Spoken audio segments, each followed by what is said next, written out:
Chitraratha, Malay Ketu, बोलते क्यों नहीं? देवराज, दानवराज कालकेतु ने देवलोक पर आक्रमण करने की घोषणा कर दी है। उसकी सेनाएं आंधी की गति से बढ़ी चली आ रही हैं। देवलोक में युद्ध की घोषणा कर दो। सेनाओं को तुरंत बाहर निकलने और दानव सेना का सामना करने का आदेश दो। जाओ। जो आज्ञा देवराज।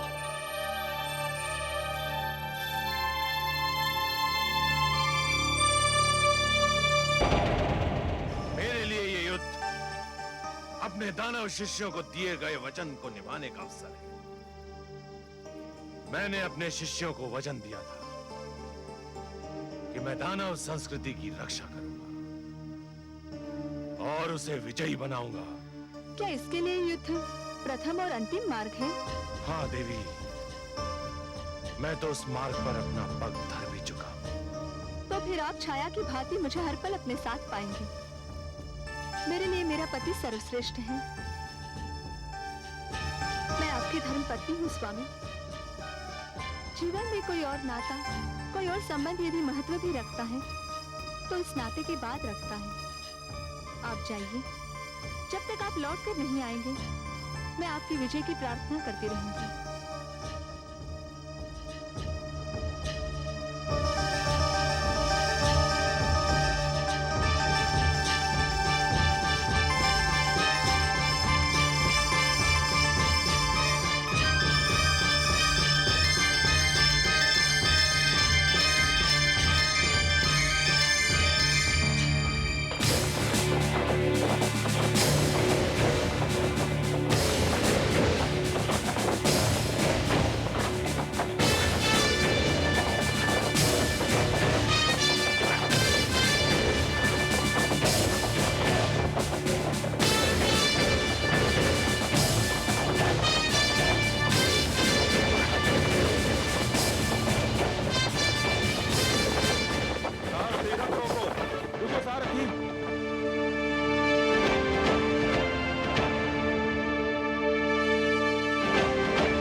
शक्ति पर आज का दिन तुम्हारे घमंड का अंतिम दिन होगा।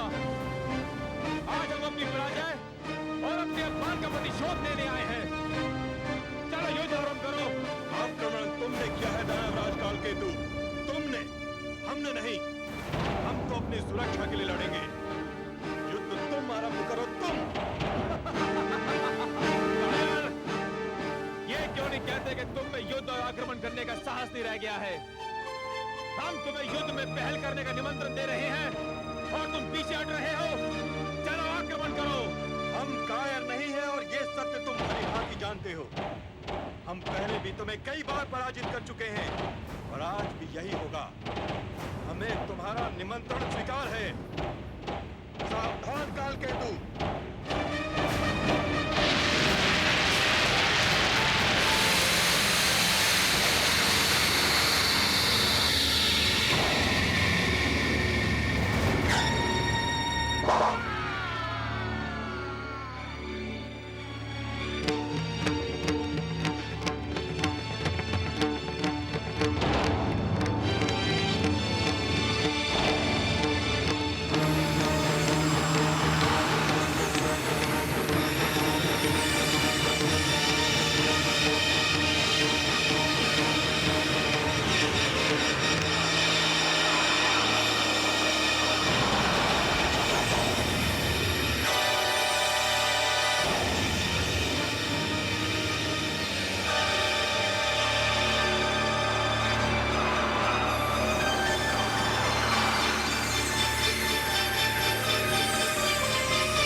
आपकी कृपा से हम जीत गए गुरुदेव।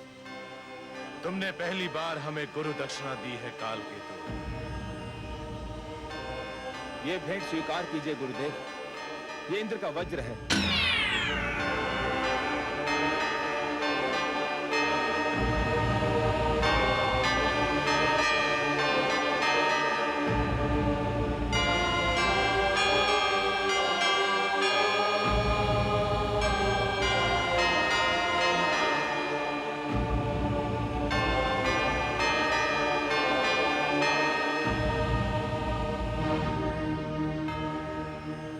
विजयश्री की बधाई हो स्वामी। हमारी विजय आपके पिता की पराजय भी तो है। आपको अपने पिता की पराजय का दुख तो नहीं? मैं जिस संस्कृति में पली बड़ी हूँ स्वामी, उसकी रीति ये है कि जब कन्या किसी को अपना पति स्वीकार करती है तो उसके साथ साथ उसके दुख, सुख, हर शोक को भी अपने गले लगा लेती है। और जब किसी के गले में वरमाला डालती है तो उसी माला के साथ अपनी इच्छाओं, अभिलाषाओं को भी समर्पित कर देती है। फिर भी पिता की पराजय का दुख तो स्वाभाविक है देवी। मैं अब किसी पिता की पुत्री नहीं, अपने स्वामी की अर्धांगिनी हूँ। हमारी संस्कृति में पाणी ग्रहण केवल शारीरिक मिलन नहीं होता, आत्माओं का मिलन ही होता है। युद्ध में आपकी विजय मेरे लिए गर्व की बात है। मेरी ओर से देवताओं की सेना पर विजय की हार्दिक बधाई स्वीकार करें। विजय हमें केवल देव सेना पर नहीं मिली है देवी, हमने मृत्यु पर भी विजय पा ली है। अब दानव लोक के लिए मृत्यु का अंत हो चुका है। हे सर्वेश्वर, क्या वास्तव में मृत्यु का सदा के लिए अंत हो जाएगा?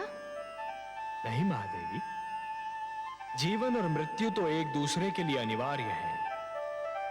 यदि मृत्यु का अंत हो गया तो जीवन के सौंदर्य का भी अंत हो जाएगा।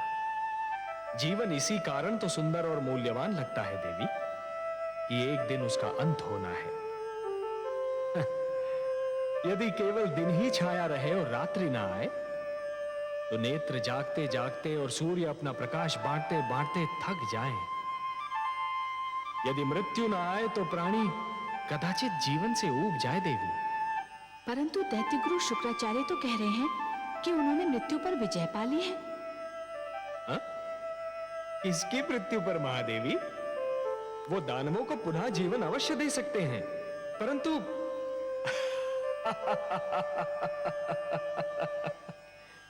महादेवी आप तो बस देखती जाइए कि जिस अभिमान ने देवेंद्र के सिर में अपना डेरा जमा रखा था, अब वही अभिमान दैत्य गुरु शुक्राचार्य के सिर में अपना घर बना रहा है। परंतु हे कमल नयन, अभी तो देवेंद्र बहुत उदास, बहुत दुखी और बहुत टूटे हुए दिख रहे हैं। हाँ महादेवी, हाँ, भूल का मूल्य तो चुकाना ही पड़ता है।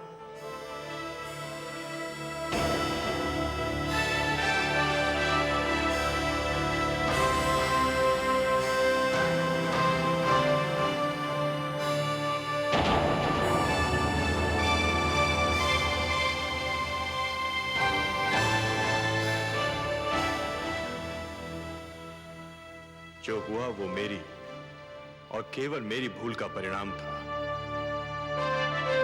इस भूल में आप अकेले नहीं हैं देवेंद्र। हम सब ने भी तो अपने आप को जी भर के छला था। जो हो चुका है उसका शोक समस्या का समाधान नहीं है देवेंद्र। यह स्थिति बहुत गंभीर और घातक है कि दानवों का जीवन संजीवनी की छाया में सुरक्षित हो चुका है और देव जीवन आज सुरक्षा की राहों में भटक रहा है। इस स्थिति में मेरी दृष्टि कहीं जाकर ठहरती है तो केवल लक्ष्मी नारायण के चरणों पर। उनके सिवा कोई नहीं जो हमें संकट से उबार सकता है। देवेंद्र, हमें श्री विष्णु के पास चलना चाहिए।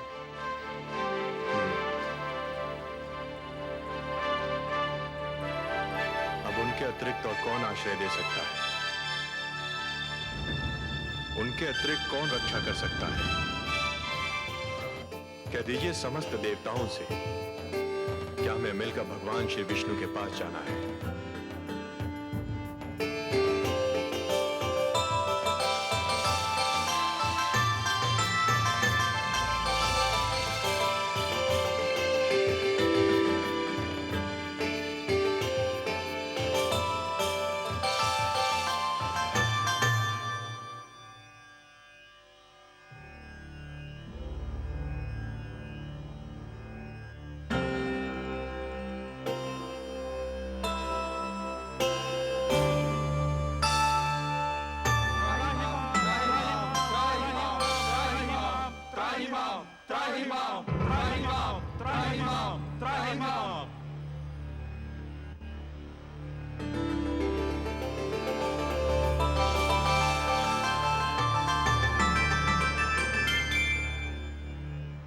हे देवेश्वर, हम पराजित हुए।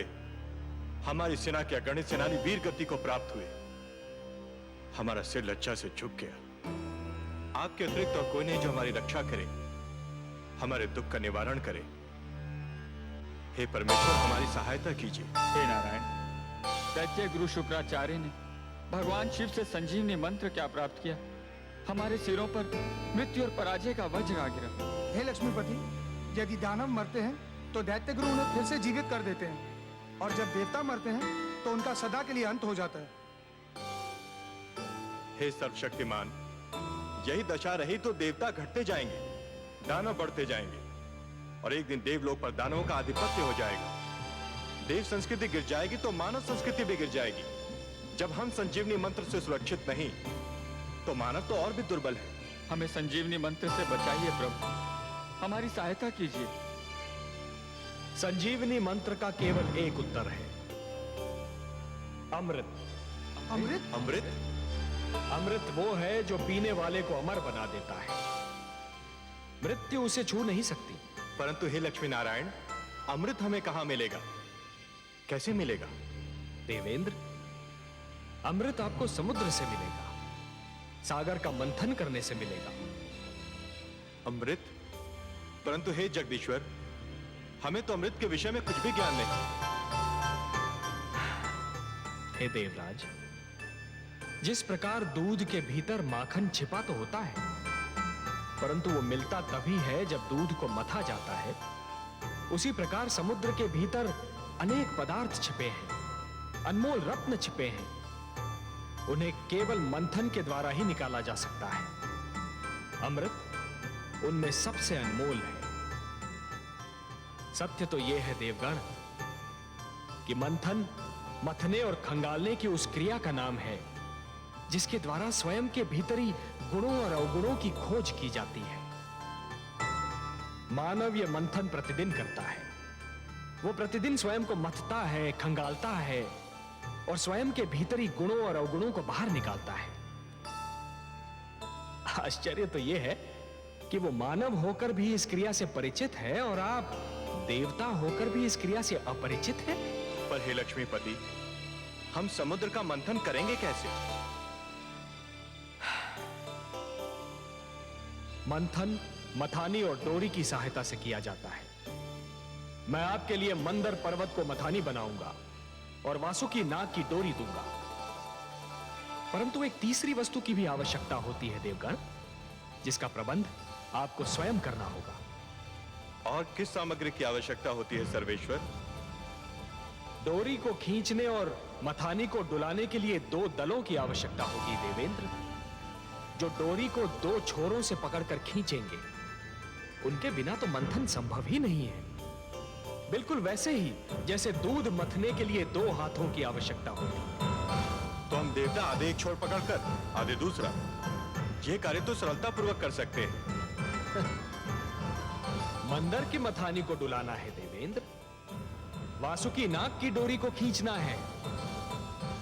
संजीवनी मंत्र के प्रभाव ने आपकी संख्या को घटा दिया है और आपकी घटी हुई छोटी सी संख्या इतना महान कार्य नहीं कर सकेगी। हे सर्वेश्वर, हम फिर दूसरा दल किसको बनाएं? दानवों को। हाँ, दानवों को। यदि दानव आपका साथ दें तो समुद्र मंथन संभव है, और समुद्र मंथन होगा तभी संजीवनी का उत्तर भी प्राप्त होगा। हे परमेश्वर, ये तो एक असंभव अभियान होगा। सर्वप्रथम तो दानव हमारी बात सुनेंगे ही नहीं, और यदि सुन भी ले तो मानेंगे नहीं। हे कृपा निधान, दानवों को तो अमृत की आवश्यकता भी नहीं, जिसके लिए वो हमसे सहयोग करें। उनके गुरु के पास तो संजीवनी मंत्र की शक्ति है। उन्हें तो यूं भी मृत्यु से मुक्ति मिल चुकी है। हे दीनदयाल, यदि दानव मान भी गए तो दैत्य गुरु शुक्राचार्य उन्हें कभी हमसे सहयोग की अनुमति नहीं देंगे। निस्संदेह नहीं देंगे, और यही तो आप सबके विवेक और बुद्धि की परीक्षा होगी देवगण। आपको दैत्य गुरु शुक्राचार्य को भी अपने तर्क से संतुष्ट करना होगा। पर हे देवेश्वर, उनके आगे हम क्या तर्क रखेंगे? देवेंद्र, आप दैत्य गुरु शुक्राचार्य को यह समझाएंगे कि संजीवनी मंत्र मृत्यु का मात्र क्षणिक उपचार है। संजीवनी जीवन की एक ऐसी कुंजी है जो खो भी सकती है, जो टूट भी सकती है, परंतु अमृत मृत्यु का स्थायी उपचार है। अमृत पान करने वाला मृत्यु पर सदा के लिए विजय प्राप्त कर लेता है।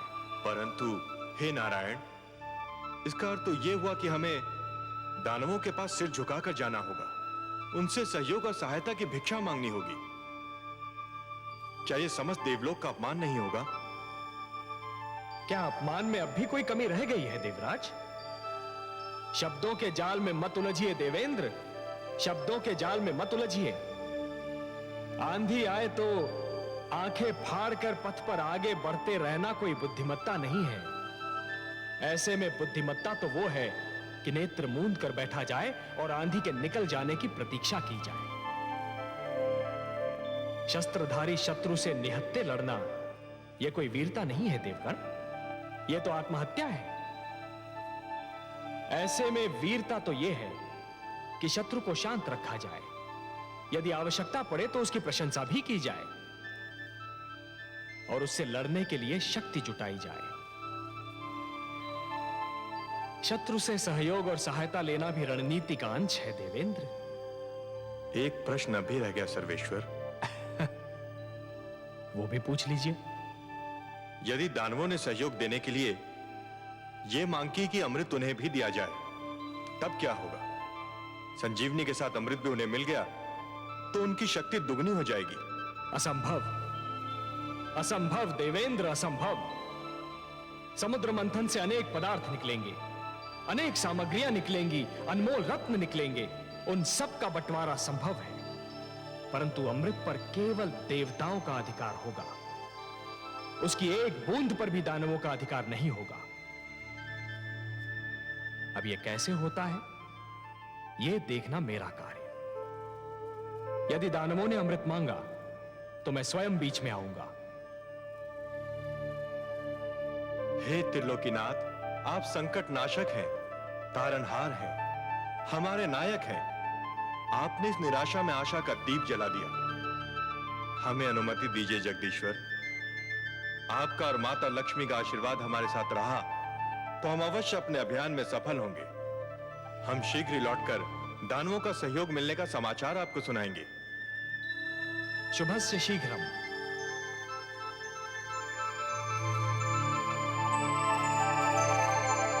हे कमल नयन, आपने अभी कहा कि दानवों से सहयोग लिया जाए, किंतु उन्हें अमृत की एक बूंद भी न दी जाए। हाँ हाँ महादेवी, मैंने यही कहा। परंतु हे सर्वेश्वर, क्या ये छल नहीं कहलाएगा? कार्य की परिभाषा उसका उद्देश्य निर्धारित करता है महादेवी। यदि उद्देश्य उत्तम हो तो उसे छल का नाम नहीं दिया जाता, उसे नीति का नाम दिया जाता है। देवताओं को भी नीति से कार्य लेना होगा। छल तो गुरु शुक्राचार्य कर रहे हैं महादेवी। उन्होंने भगवान शिव से कहा कि संजीवनी मंत्र उन्हें मानव कल्याण के लिए चाहिए, पर क्या वो मानव कल्याण कर रहे हैं? वो तो संजीवनी मंत्र का उपयोग केवल दानव कल्याण के लिए कर रहे हैं, और यह छल है देवी, यही छल है। और इसके उत्तर में कोई भी कार्य, भले ही उस पर छल का संदेह ही क्यों न हो, उचित ही नहीं उत्तम भी है। आप तो उत्तरों के उत्तर हैं, तर्कों के तर्क हैं, और उद्देश्यों के उद्देश्य हैं कमल नयन। आपकी हर बात में रहस्य होता है।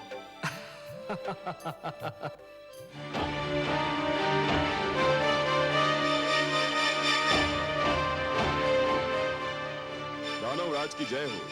देवलोक से देवराज इंद्र अपने सहयोगी देवताओं के साथ पधारे हैं और दानवराज की सेवा में उपस्थित होने की अनुमति चाहते हैं। पराजय विजय से मिलने आई है महाराज, बधाई हो। सावधान कालकेतु, उनके आने में अवश्य ही कोई रहस्य है। देवराज और उनके साथी देवताओं को सम्मान सहित सभागार में लाया जाए।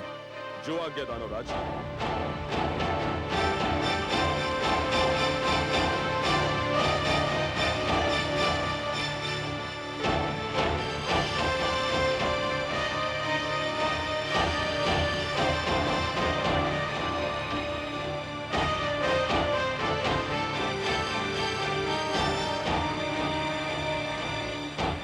प्रणाम दैत्यगुरु शुक्राचार्य। प्रणाम दानवराज कालकेतु। दानव सभागार में देवराज इंद्र का स्वागत है। कदाचित ये पहला अवसर है जब देवराज और अन्य देवताओं ने अपने चरणों की धूल से दानव सभागार को पावन किया है।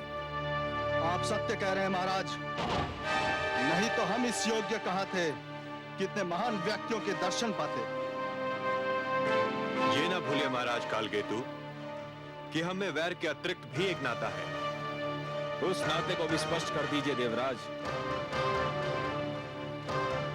हम और आप अलग अलग माताओं के किंतु एक ही पिता की संतानें हैं। हम एक दूसरे के भ्राता भी हैं दानवराज। मेरे दानव शिष्यों को सदैव इसका स्मरण रहा है देवराज, परंतु लगता है देवताओं की स्मरण शक्ति कुछ दुर्बल है। उन्हें इस नाते का स्मरण बस कभी कभी रहता है, आवश्यकता अनुसार। ऐसा क्यों कह रहे हैं दैत्य गुरु? ऐसा इसलिए कह रहा हूं देवराज, यदि देवताओं को यह नाता स्मरण रहता तो आपके प्रिय भगवान विष्णु को हयग्रीव का वध करते समय थोड़ा संकोच अवश्य होता, परंतु उन्होंने मेरे शिष्य हयग्रीव को बड़ी निर्ममता से मार डाला। बीती बातों का स्मरण सर्प निकल जाने के उपरांत लकीर पीटने के समान होता है दैत्य गुरु। हम बीती बातें भुला देने के उद्देश्य से ही आप सबकी सेवा में उपस्थित हुए हैं। परंतु हम तो नहीं बोल सकते कि हैग्रीव अब जीवित नहीं है। हैग्रीव जीवित रहता यदि उस समय आपके पास संजीवनी मंत्र होता, या हम सबके पास वो होता जिसे प्राप्त करने का प्रस्ताव लेकर हम यहाँ आए हैं। क्या प्राप्त करने का प्रस्ताव लेकर आए हैं देवराज?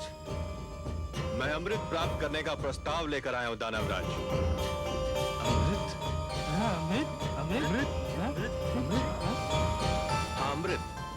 परंतु उसे प्राप्त करने के लिए हम में और आप में सहयोग और समझौता आवश्यक है।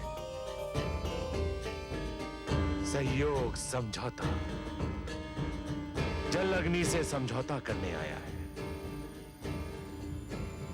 मृग सिंह से सहयोग चाहता है। ये कैसी अनोखी बात कर रहे हैं आप देवराज इंद्र? और ये अमृत है किस वस्तु का नाम? अमृत वो अनमोल वस्तु है जिसे पीकर हम सब मृत्यु पर विजय पा सकते हैं। जिसको पीने वाला अमर हो जाता है, मृत्यु उसके निकट भी नहीं आ सकती। मृत्यु तो यूं भी मेरे शिष्यों के निकट नहीं आ सकती है देवराज। आ भी जाए तो उल्टे पांव लौट जाती है। आप भूल रहे हैं कि मेरे पास संजीवनी मंत्र है। दैत्य गुरु शुक्राचार्य, आप महान विद्वान हैं, महाज्ञानी हैं। संजीवनी मंत्र ने आपको इतना शक्तिशाली बना दिया है कि कोई आपके समक्ष सिर नहीं उठा सकता। फिर भी क्या मैं आपसे एक बात पूछ सकता हूं? अवश्य पूछिए देवराज, मैं आपको निराश नहीं करूंगा। ये सत्य है कि संजीवनी मंत्र के कारण दानव मृत्यु के भय से मुक्त हो चुके हैं। उन्हें मृत्यु आ भी जाए तो आप उन्हें पुनर्जीवन प्रदान कर देंगे। परंतु यदि आपको कुछ हो गया तब क्या होगा दैत्य गुरु?